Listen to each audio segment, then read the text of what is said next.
আমাদের আল্লাহ তাআলা এই অঙ্গগুলা আমাদেরকে দান করছেন। আমাদের শরীরের কোনো অঙ্গ আমাদের কন্ট্রোলে নাই, যে কোন অঙ্গ আমি বলবো যে আমি যতদিন চাই এতদিন সক্রিয় থাকবে, আমি যতদিন যেদিন চাই এদিন অফ হয়ে যাবে। কেউ চ্যালেঞ্জ করতে পারি না কার শরীরের অঙ্গ কতদিন কাজ করবে, ভালো কাজ করবে, দেখাইয়া কাজ করবে, কিচ্ছুই আমাদের জানা নেই। 90 বছরের মানুষ চশমা ছাড়া চলতে পারে, তার চোখে কাজ করে। আল্লাহ তাআলা চোখ চালানো নিয়ে এইভাবে করতেছে। আর আবার 5-7 বছরের ছেলের চোখে কাজ করে না, তো আয়না লাগাইতে, গ্লাস লাগাইতে। বাহার কাজ আমাদের অঙ্গ আমাদের কন্ট্রোলে নয়, যিনি বানাইছেন তার কন্ট্রোলে। আমরা আল্লাহ তাআলার যত ফরমাবরদারি করি, হুকুম মানি, তো আল্লাহর দেওয়া ব্রেইন দিয়ে, আল্লাহর দেওয়া বডি দিয়ে মানি। আর যত দুষ্টামি, সরকশি, নাফরমানি করি, তো আল্লাহর দেওয়া ব্রেইন দিয়ে, আল্লাহর দেওয়া বডি দিয়ে নাফরমানি করি। এর পাই পাই হিসাব দেওয়া লাগবে।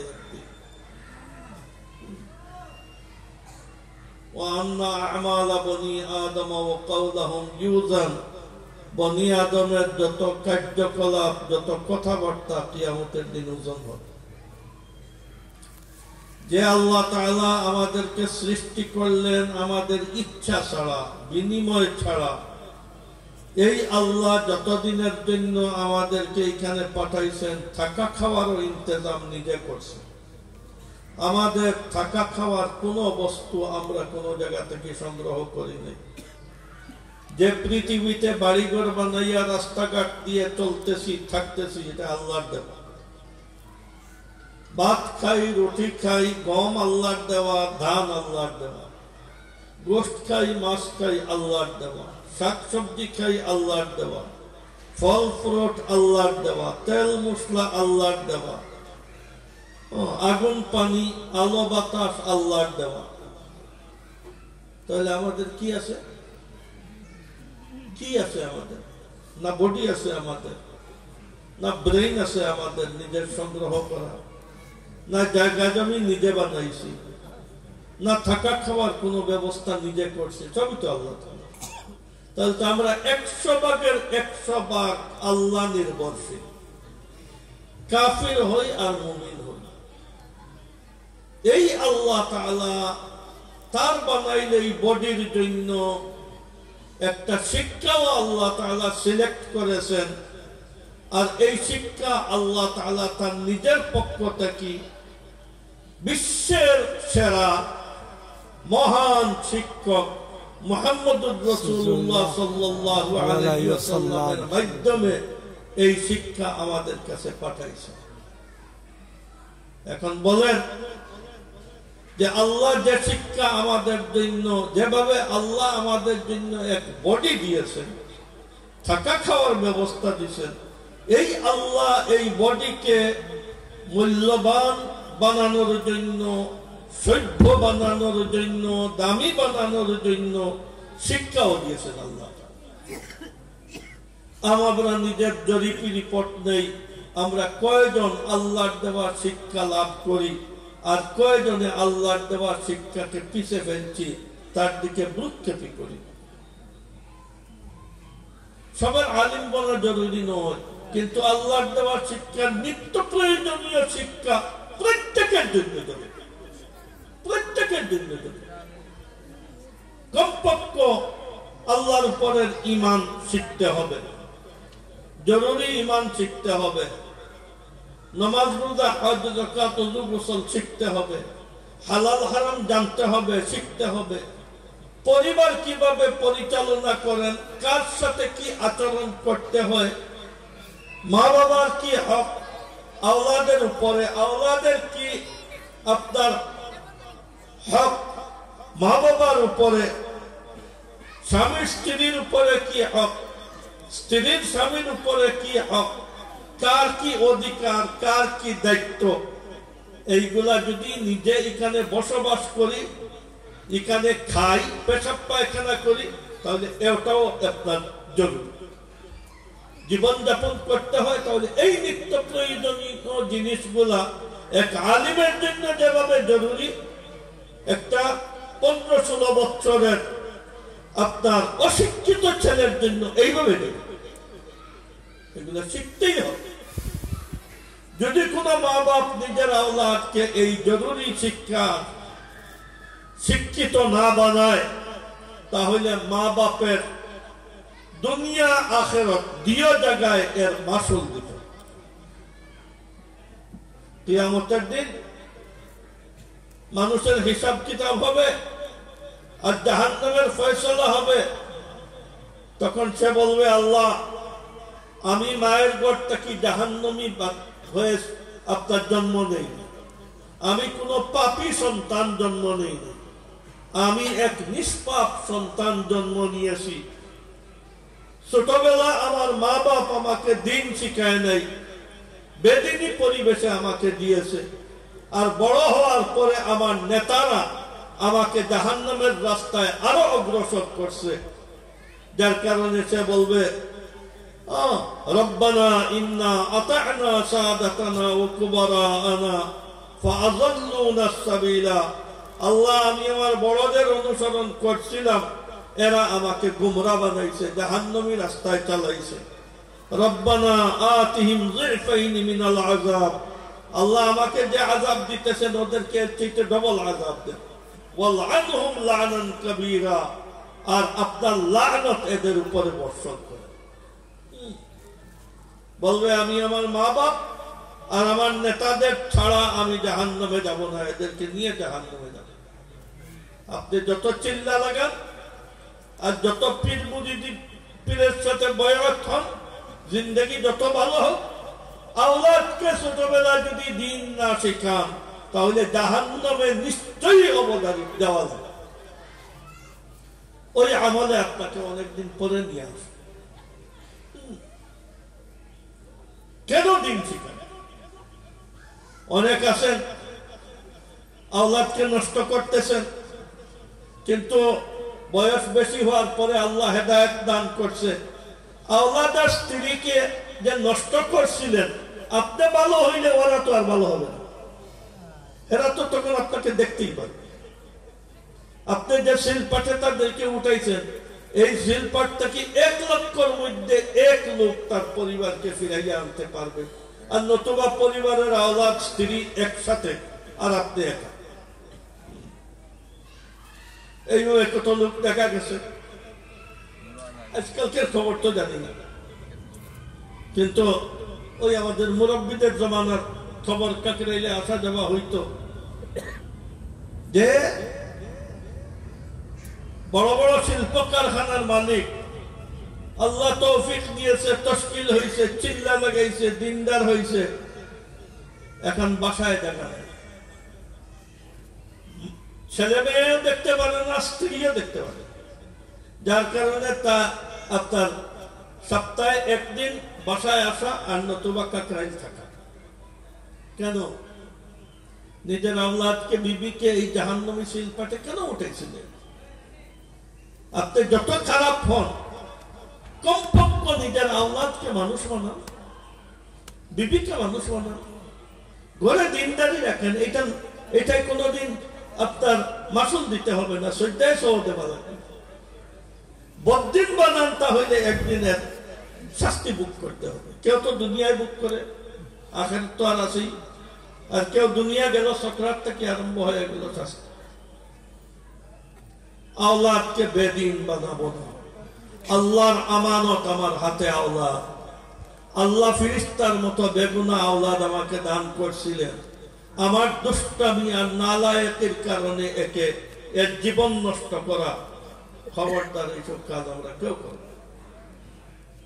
ছোটবেলা থেকে মেয়েকে জাঙ্গি পরানো আরম্ভ করলেন, সেন্টু গেঞ্জি পরানো বা এই ধরনের ফ্রক পরানো আরম্ভ করলেন। ছোটবেলার থেকে এই ড্রেস যদি হয়, তাহলে এই মেয়ে কোনোদিন পর্দা নিশি হবে। আমাদের বুজুর্গদের দেখেন কত বিচক্ষণ।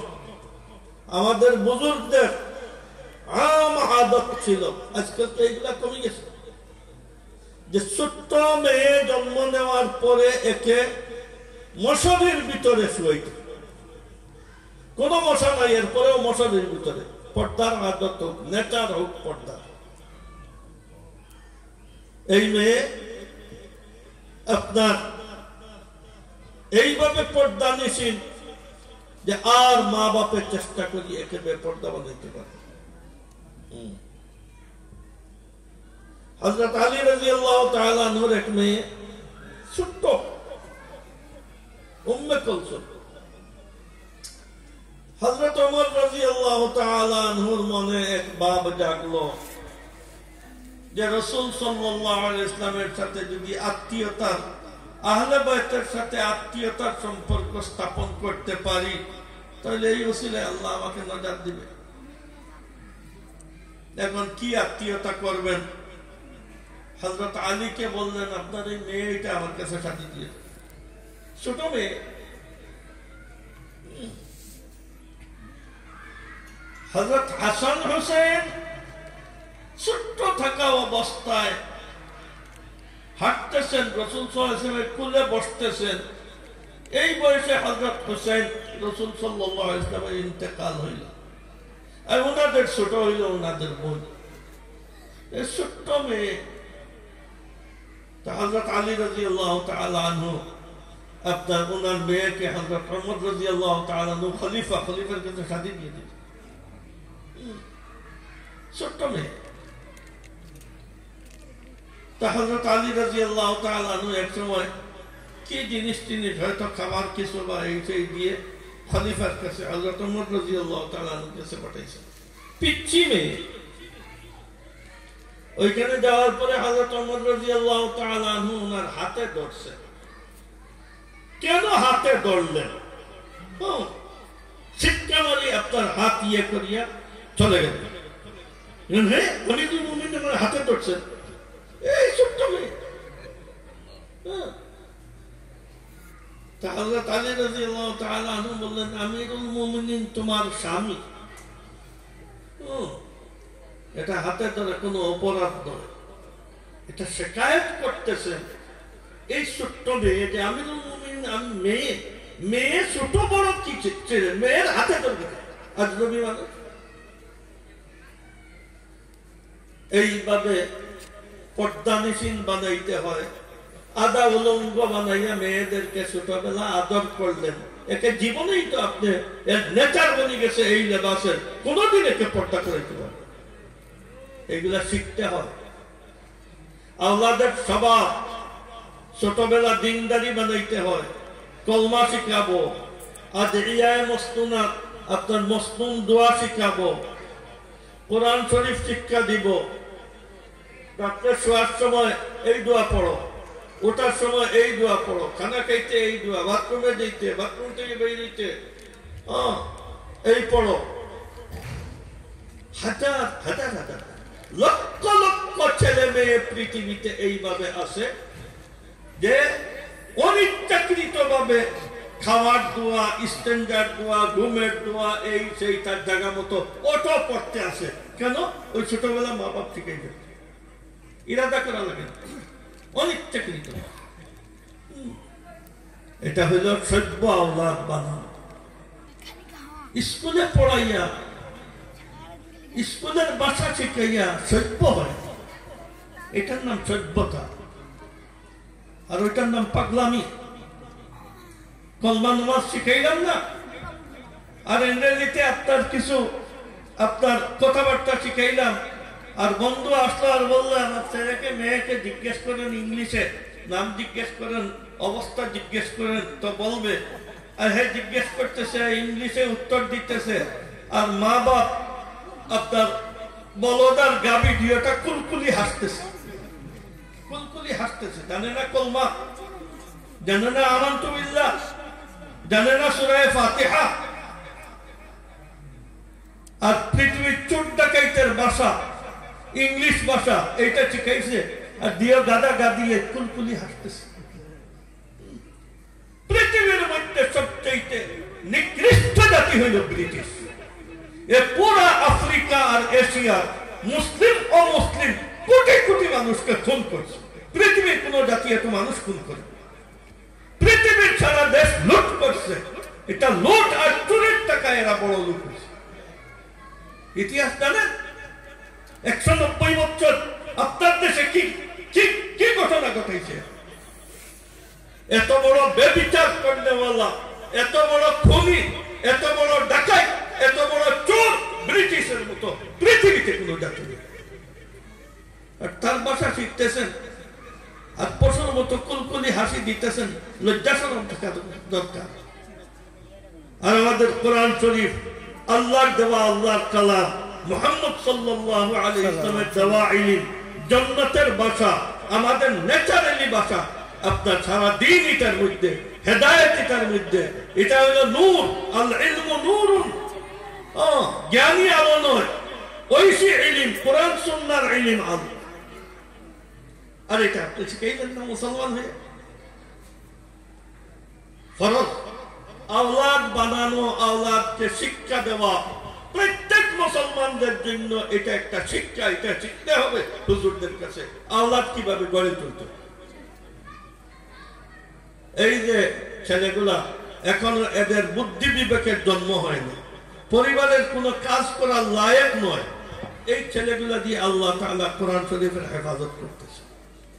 তো আমি এইগুলার নাম রাখছি কওমি মাদ্রাসা। আর আমাদের হিফজখানা এইগুলা হইল ওয়াইন্না লাহু লাহাফিজুনের প্রজেক্টের অফিসাররা, মাঠ কর্মী। ওয়াইন্না লাহু লাহাফিজুন, আমি এই কোরআনের হেফাজত আর সংরক্ষণ করব। তার মাঠ কর্মী আর অফিসার কওমি মাদ্রাসার হুজুররা, আর মাঠ কর্মী হইল ছাত্র। আল্লাহ তাআলার বানাই প্রজেক্টে আমরা কাজ করি। যার কারণে এই উম্মতের উপরে ফরজ এই প্রজেক্ট চালানোর জন্য যত যোগান লাগে এটা দিতে হবে। নতুবা কিয়ামতের দিন তোমাদের জিন্দেগির মান উন্নত করার জন্য একটা প্রজেক্ট করছিলাম, এর সহযোগিতা কি করছে? আমার বাড়ি পরিবার চালানো যেভাবে আমার উপরে জরুরি, আমার এলাকার মসজিদ মাদ্রাসা চালানো এটাও আমার ব্যয়ের একটা খাত, এটাও জরুরি। প্রত্যেকের আওলাদ, ছেলে হোক মেয়ে হোক, বাধ্যতামূলক তাকে 2 বছর 3 বছর কোরআন শরীফের শিক্ষা দিতে হবে, দোয়া শিখাইতে হবে, ওযু গোসল শিখাইতে হবে, মাসলা মাসাইল শিখাইতে হবে। বছর মিস যাবে না। 3 পর্যন্ত এখানে পড়লে ফৌজে নিয়ে ভর্তি করতে পারে। 2 পর্যন্ত পড়লে, আর যদি সারা পড়ি কোরআন শরীফ 3-তে নিয়ে ভর্তি করবেন। কিন্তু এই যে ভর্তি হবে, যদি দিনদারি শিখাইয়া মুসলমান বানাইয়া ভর্তি করেন, তাহলে বাজেটের টাকা মারি খাবেন। এ যদি অফিসার হয় তাহলে সেবক হবে, ডাকাত হবে না, চোর হবে না, বাজেটের টাকা খাবে না, প্রজেক্ট চুরি করবে না, দেশের টাকা বিদেশ পাচার করবে না, কলা কৌশলে পাবলিকটা কি আপনার চাঁদাবাজি আর টাকা উসুলের ব্যবস্থা করবে না। ডাক্তার যদি হয় তাহলে আলতু ফালতু আপনার 20 টাকার ট্যাবলেট দিলে ভালো হয়ে যায়, এই লোকের কাছ থেকে কয়েক হাজার টাকা এই সেই পরীক্ষার আপনার দিয়ে উসুল করার কাজে যাবে। ডাকাই এইসব ডাক্তার ডাকাই ডেইলি ডাকাতি করে, মানুষের বডি নিয়ে ডাকাতি করে, জাহান্নামে যাবে 5 ওয়াক্তের নামাজ পড়িয়া এই ডাকাতি করে কারণে জাহান্নামে। কোন কাজ নাই, কিচ্ছু নেই। এক এক হসপিটালের, এক এক ক্লিনিকের মালিকরা ডাক্তারদেরকে নিয়ে মাসিক, পাক্ষিক, সাপ্তাহিক বসে খতিয়ান বাইর করলো আর বললো ফলনা ডাক্তার সাহেবের মাধ্যমে আমার হসপিটাল এত লক্ষ টাকা এই মাসে পাইছে। এর মানে ওই যে আলতু ফালতু যা পরীক্ষা দিছে ওই যে আয়গুলো। কিন্তু আপনার নামে দেখতেছি এত টাকা আসে, এইভাবে তো একটা হসপিটাল চালানো যাবে। কমপক্ষ একটা রোগীর কাছটা কি 2,500 টাকা যদি উসুল করতে না পারেন তাহলে গোড়ার ডিমের ডাক্তার হইলেন নাকি? এটা কেন? দিন শিখে নাই, দিন শিখে নাই, দুনিয়া শিকার প্রসেস শিখছে, দিন শিখে নাই। যদি দিন শিখত তাহলে সেবক হইতো, খাদিম হইতো। আরেক মানুষ গিয়ে সহজে তাকে বলতো তুমি এই করতে যাইও না, ওই করতে যাইও না, এই ব্যায়াম এইভাবে এই মামুলি ঔষধে তোমার সারি যাবে, অন্য মানুষের দাঁতে যাইও না, নাই তুমি অসুবিধায় পড়বা। এই জিন্দেগি ভর আপনাকে বলতে পারবে না যে এত বড় মহসিন, এত বড় দয়া আর ইহসান এই লোকের আমার উপরে। সুপরিকল্পিত ভাবে এক ভালো মানুষকে শুধু অপারেশনের আপনার বিল উঠানোর জন্য বিশাল এক অপারেশন দিয়ে দিল। আর ইন্ডিয়া যাওয়ার পরে বললো আপনাকে কে অপারেশন করতে বলছে? আপনার অপারেশনই তো আপনার এই অবস্থা হয়েছে। এই ব্যায়াম তো অপারেশন ব্যায়াম না, সচরাচর। এটা কেন? তো জিন্দগিতে দিন শিখে নাই। ওই প্রথম থেকে চুরি ডাকাতির রাস্তা শিখতে শিখতে উঠছে। যাক, আমরা আমাদের আওলাদকে দিন শিখাবো, দিনদার বানাবো। এই আওলাদ আমাদের হকে সদকায়ে জারিয়া হবে। আমাদের পরিবারের সবাইকে নামাজি বানাবো। যদি আপনি না পারেন তাহলে আপনি একটা সিস্টেম করবেন, বন্ধু বান্ধবকে মহল্লার বলে যে আমাদের মেয়েদেরকে জরুরি মসলা মাসাইলের জন্য চলো, সপ্তাহে একদিন কোন এক হুজুরকে বলি যে আমাদের এখানে আমরা চা নাস্তার ব্যবস্থা করব, উনি 1 ঘন্টা যদি আমাদেরকে দেন, আর আমরা এই 5-7 বাসার মেয়েরা আমার বাসায় নয় তোমার বাসায় জমা হবে, আর হুজুর বাহিরে আপনার চেয়ার নিয়ে বসবেন, আর এদেরকে ওযু গোসলের মশলাগুলা শিখাবেন, হায়েজ নেফাসের মশলা শিখাবেন। ভাই, সন্তান হইল মেয়ের গড় থেকে 2 সপ্তাহ 3 সপ্তাহে তার রক্ত বন্ধ হয়ে গেল, খুন বন্ধ হয়ে গেল। এই মেয়ে 40 দিন পর্যন্ত নামাজও পড়তেছে না, রোজাও রাখতেছে। ইস্তেহাজার খুন আসতেছে, এটাকে হায়েজ মনে করি নামাজ রোজা করতেছে। বাংলাদেশের হায়েজ নেফাসের মশলা জানে না আপনার 95% চাইতে বেশি মহিলা। যার কারণে মেয়েদেরকে আপনার পাক পবিত্রতার তালিম দিতে হবে। এটা একটা নিত্য প্রয়োজনীয়। আপনারা মহিলাদের জরুরি মসলা মাসাইলের জন্য যদি মহল্লায় মহল্লায় ব্যবস্থা করেন তাহলে নুরানি পরিবার হয়ে যাবে, আপনাদের খয়র বরকত হবে। এই পরিবারের আওলাদ সালেহ আর নেককার আওলাদ। এইভাবে বয়স্ক শিক্ষা আপনারা মসজিদে হোক